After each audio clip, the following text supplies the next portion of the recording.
These artistic slave impressions reveal the scale of cruelty slave captives underwent some 300 years ago. Our guide, James Anago, has spent the last 17 years researching the slave trade era across Africa. He leads us into the home of Chief Seriki Williams Abbas, the most prolific slave trader of his time. It is estimated 2.2 million slaves were sold out of Nigeria between 1500 and 1850. Local slave merchants like Chief Seriki Abbas would exchange as many as 10 slaves for a bottle of gin, 400 slaves for an umbrella. Some of the relics can still be seen here at Badagry Slave Holding Center. It's called the waist chain, and that is what we have over there. Now look at the three men in the picture over there. Now you can see, one of them have chain tied around his waist. The chain around the waist was a form of punishment. Today, some of the descendants of Chief Seriki live side by side with this horrific past. And our guide calls it a living museum.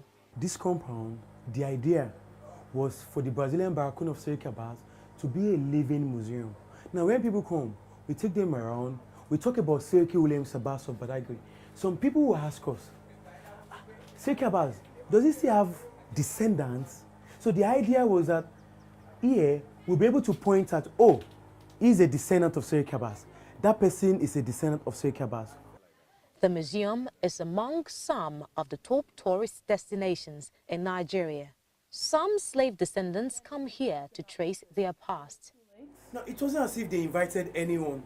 Slave trading was a universal business. It didn't start here. It's my first time in West Africa.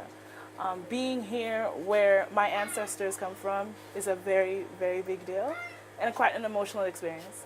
So hearing the history, getting the true facts, because what we're told in America, it's not really what I'm hearing here. Now, this was the original path walked by those slaves more than 300 years ago. It is an estimated 1.5 kilometers from the shores of the Lagos Lagoon to the coasts of the Atlantic Ocean. Then the destination of chained, whipped and totally broken men, women and children who were forced to walk this road to the waiting slave traders at the point of no return.